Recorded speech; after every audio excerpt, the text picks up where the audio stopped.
नमस्कार दोस्तों, मेरा नाम है विजय कुमार और आप देख रहे हैं कॉमिक्स पिटारा चैनल को। दोस्तों, हम लोग कॉमिक्स पढ़े थे सांप, जो कि महाबली भोकाल की कॉमिक्स है और इसका पहला पार्ट मैंने अपने चैनल पे अपलोड कर दिया है।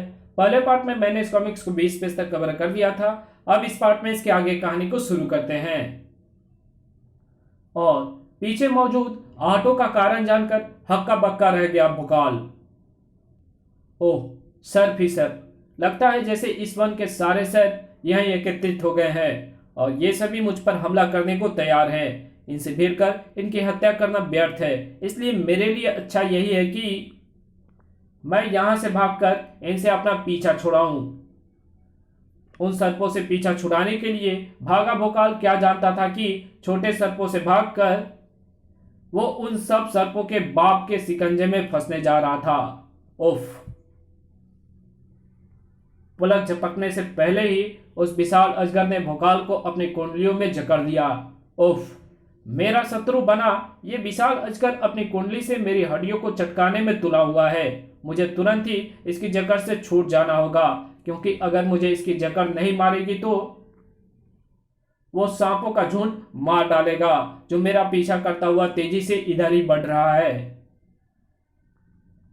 मुझे नहीं लगता कि मैं अपनी साधारण शक्ति से इस अजगर की जकड़ से छूट पाऊंगा, इसलिए मुझे बोलना ही होगा, भोकाल। अजगर की जकड़ से छूटने के साथ ही भोकाल अपनी ढाल की सहायता से हवा में उड़ चला। अब मैं सर्पों के हमले से पूरी तरह सुरक्षित हूं। धरती छोड़ हवा में उड़कर अपने आप को सुरक्षित समझते भोकाल को क्या मालूम था कि धरती पर सर्प की ऐसी प्रजातियां भी मौजूद थी जो हवा में उड़ सकती थी। ओह, सैकड़ों विषैले सर्प उड़कर मुझ पर आक्रमण करने आ रहे हैं और अब मेरे पास इनसे बचने का दूसरा रास्ता नहीं है, इसलिए मुझे अपने प्राण बचाने के लिए इन पर जवाबी आक्रमण करना होगा। खचाक खच खचाक। भोकाल जितनी तेजी से अपने हमलावरों को कम करने की सोच रहा था, वे इतनी ही तेजी से बढ़ रहे थे। अंततः उसे यह सोचने के लिए विवश होना ही पड़ा, आखिर ये क्या हो रहा है। क्या छोटा क्या बड़ा सर्प, क्या धरा क्या आकाश, हर जगह मुझ पर सर्प आक्रमण करने को पहुंच रहे हैं। कुछ देर पहले तो ऐसा नहीं था। कुछ समय में ही अचानक ऐसा क्या हो गया कि सारे सर्प मेरे शत्रु बन गए। क्या हो गया ऐसा? क्या हो गया है? ओह, हो गया है सचमुच। इस कुछ समय में कुछ हो गया है, लेकिन क्या सचमुच वही हुआ है जो मैं सोच रहा हूं? मुझे इसकी जांच करनी होगी और इसके लिए मुझे अपने शरीर से अपना ये कवच अलग कर नीचे फेंकना होगा। भोकाल ने जैसे ही अपना कवच नीचे फेंका, वैसे ही उस पर सैकड़ों सर्प टूट पड़े और इसी के साथ भोकाल के चेहरे पर संतोष के भाव उभर आए। मेरा सोचना सही निकला।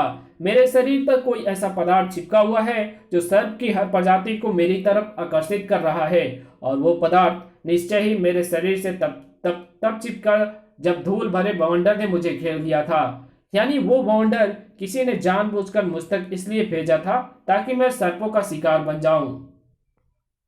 खैर, इसके बारे में मैं बाद में सोचूंगा। पहले अपने शरीर पर मौजूद सर्पों को आकर्षित करने वाले पदार्थ से छुटकारा पाऊं, और ऐसा करने के लिए पहले अपने कवच को संभालूं और समुद्र के पानी में डुबकी लगाऊं। छप। भोकाल जल्दी समुद्र के पानी से बाहर आया।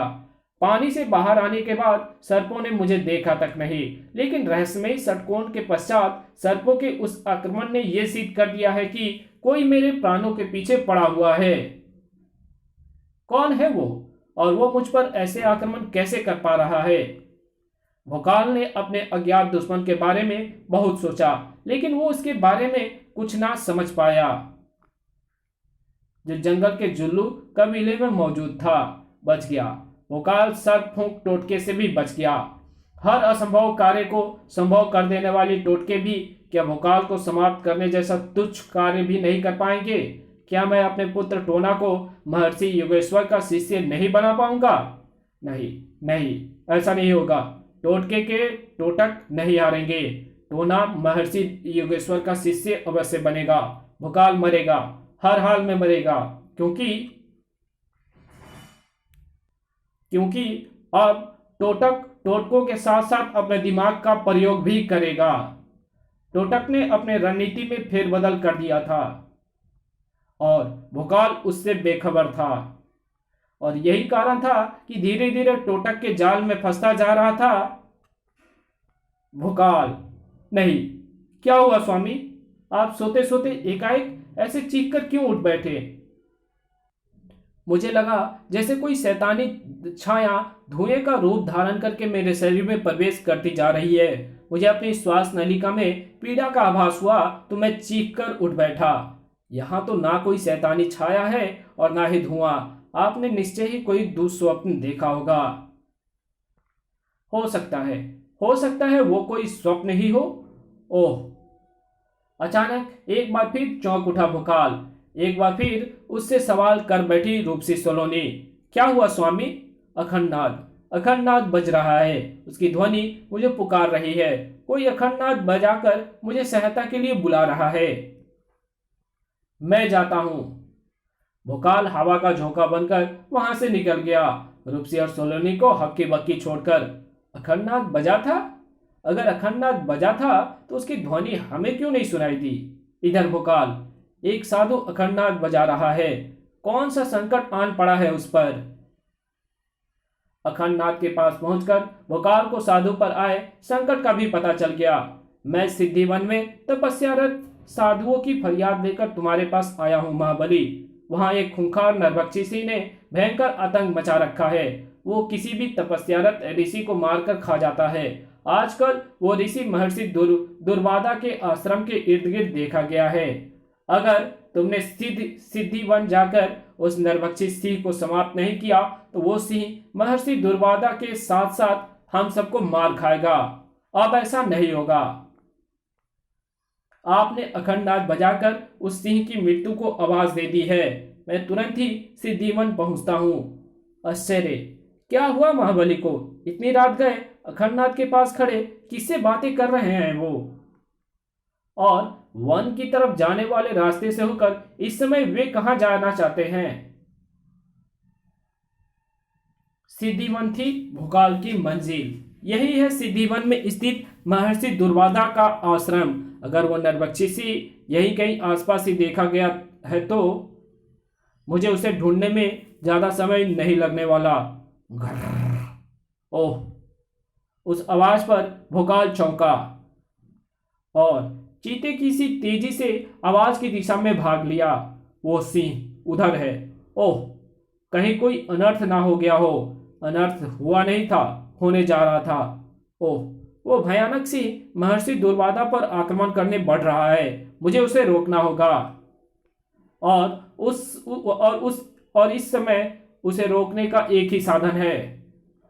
तुरंत ही भोकाल के हाथों से छूटकर तलवार सनसना उठी। अगले ही पल खचाक! गर्र! एक दर्दनाक चीख ने न सिर्फ वातावरण को हिलाया बल्कि तपस्यारत ऋषि दुर्वादा को आंखें खोलने को भी विवश कर दिया। और उस समय ऋषि की आंखों में क्रोध की ज्वाला भरती चली गई जब उन्हें सामने का दृश्य दिखाई दिया। नहीं, ये तो हमारी प्रिय गाय कपिला है। किसने की इसकी हत्या? मैंने इसकी हत्या की है ऋषिवर। परंतु आप जिसे अपनी गाय कह रहे हैं वो वास्तव में वो भयानक नरभक्षी सिंह है जो आपको खाने के लिए आपकी तरफ बढ़ रहा था। आपको भ्रम हुआ है। कृपया ध्यान से देखिए। आपके सामने गाय का नहीं नरभक्षी सिंह का शव पड़ा है। भ्रम हमें नहीं, तुझे हुआ है घमंडी महाबली। देख, तू आंखें खोल कर देख इसे। ओह!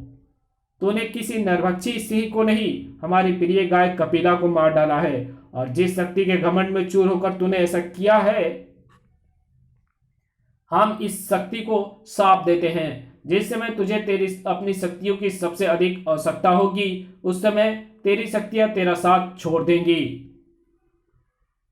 तेरी कीर्ति कलंकित हो जाएगी और ये भूमि तुझे समय समय पर गौ हत्या के अपराध का दंड देगी।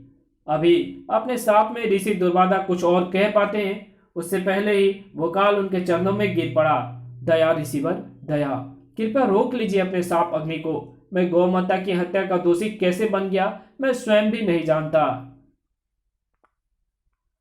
मेरी तलवार नरभक्षी सिंह को मारने के लिए उठी थी। मुझे नहीं मालूम कि सिंह गौ माता में कैसे बदल गया। दया कीजिए मुझ पर और अपनी क्रोधाग्नि को शांत करे। मेरा पक्ष भी सुनिए। भोकाल की विनती ऋषि दुर्वादा की क्रोधाग्नि को शांत करती चली गई, और जब उन्होंने भोकाल का पक्ष सुनकर उसका कारण जाना तो ओह, तुम किसी के भ्रम जाल में फंसे हुए थे। ये बात हमें तभी समझ जानी चाहिए जब हमने अपने मस्तिष्क शक्ति से तुम्हारे मस्तिष्क पर प्रहार किया था और उस प्रहार से एक धुएं की शैतान आकृति को नष्ट होते देखा था। तुमने ये गौ हत्या निश्चय ही सिंह के भ्रम में ही की है। हमें खेद है कि हम कारण की जड़ तक पहुंचने से पहले ही क्रोधित हो उठे और तुम्हें शाप दे बैठे। ये सब किसी षड्यंत्रकारी की योजना है मान्यवर। कृपया अपने सांप को वापस लेकर उस षड्यंत्रकारी की योजना को छीन भिन कर दीजिए। हमने तुम्हें सांप दिलवाने का किसी का षड्यंत्र ही सही महाबली, परंतु एक तो तुमसे गौ हत्या हुई है, और दूसरा सांप हृदय से निकली एक ऐसी शक्ति होती है जो हृदय से निकलने के पश्चात ना तो वापस आती है और ना इसकी विभीषिका से बचा जा सकता है। सांप की विभीषिका से तो स्वयं भगवान कृष्ण, कर्ण और भीष्म जैसे देव भी नहीं बच पाए। तो क्या मैं किसी षड्यंत्रकारी द्वारा कराए गए अपराध का दंड जीवन भर भुगतता रहूंगा? नहीं, इसका एक उपाय है। यदि तुम्हारे बिना कहे इस सांप को कोई अपने ऊपर ले ले तो तुम्हें इस सांप से मुक्ति मिल सकती है। हम तुम्हें दो बातों से और सावधान किए देते हैं। एक तो तुम अपने सांप को किसी पर प्रकट नहीं करोगे। अगर तुमने ऐसा किया तो जिस पर तुमने सांप प्रकट किया उसकी तुरंत मृत्यु हो जाएगी। और दूसरी बात यह है कि जैसे ही तुम हमारे आश्रम की सीमा से बाहर निकलोगे तुम पर सांप प्रभावी हो जाएगा। इसलिए तुम्हें अत्यंत सावधान रहने की आवश्यकता है। सावधान रह, जितना मर्जी सावधान रह भोकाल, लेकिन मेरे भ्रम टोटके के जाल में फंसकर तू जिस सांप का अधिकारी बना है उससे तू जीवन भर नहीं बच पाएगा। और वैसे भी तेरा जीवन ज्यादा दिन का नहीं है। ऋषि दुर्वादा का सांप जैसे ही तुझे व्यवस्था की स्थिति में पहुंचाएगा वैसे ही टूटक तुझ पर ऐसा वार करेगा कि तेरी गर्दन एक ही झटके में तेरे धड़ से अलग होकर महर्षि योगेश्वर के कदमों में जा गिरेगी। इसी बीच भोकाल, किसी माया के वशीभूत होकर ही सही मैंने गौ हत्या करने का अपराध तो किया ही है, और जब अपराध किया है तो मुझे उसका दंड भी भोगना होगा। इसलिए मुझे अपनी तरफ से पूरी तरह सतर्क रहना होगा ताकि मेरे शत्रु हो चुकी धरा की तरफ से अगर मुझ पर कोई संकट आए तो मैं डटकर सामना कर सकूं। ओह, आगे बढ़ता भोकाल अचानक स्तब्ध रह गया, क्योंकि जहां उसका अगला कदम पड़ा था वहां जमीन थी ही नहीं। उफ, मेरे पांव के नीचे की धरा दो भागों में बट गई है और अब मैं पताल सी गहरी दरार में गिरता जा रहा हूं। मुझे परहर्रा की मदद से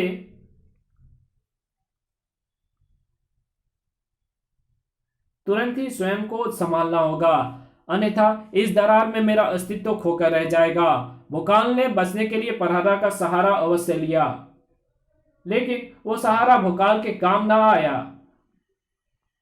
ओह नहीं, परहर्रा शक्ति से बने हाथ बीच से ही टूट गए और अब दोबारा परहर्रा से किरणें निकल ही नहीं रही।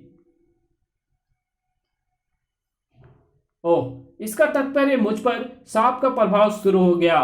धरा मेरा शत्रु हो गई। मेरी शक्ति ऐसे समय में मेरा साथ छोड़ गई जब मुझे उसकी सबसे ज्यादा आवश्यकता थी। अब तो ऐसे में महागुरु का नाम पुकारना भी व्यर्थ है, क्योंकि हो सकता है महागुरु की शक्तियां भी मेरा साथ ना दे।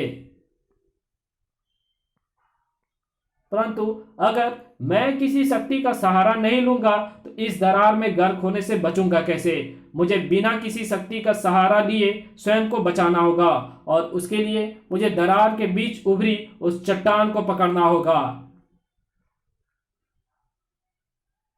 और ऐसा करने के लिए मुझे अपने शरीर को हल्की सी झोंक देकर उस चट्टान की तरफ ले जाना होगा। उफ, भोकाल उस उभरी चट्टान को पकड़ने में सफल हुआ था,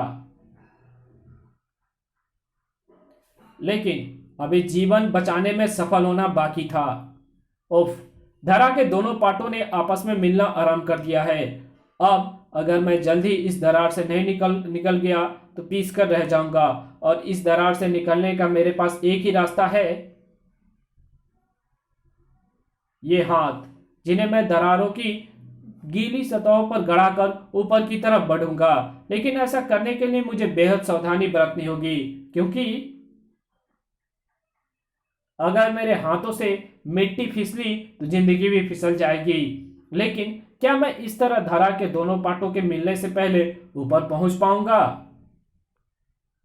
साहस और लगातार प्रयास करने का दामन भोकाल ने एक क्षण के लिए भी नहीं छोड़ा था, और यही कारण था कि वो धरा द्वारा खड़ी की गई उस मुसीबत को मात कर चुका था। उफ, धरा की इस प्रतिक्रिया से यह सिद्ध हो जाता है कि सांप की भी विष्का मुझ पर बहुत ही भारी गुजरेगी। क्या इस सांप को कोई अपने ऊपर लेकर मुझे बचाएगा?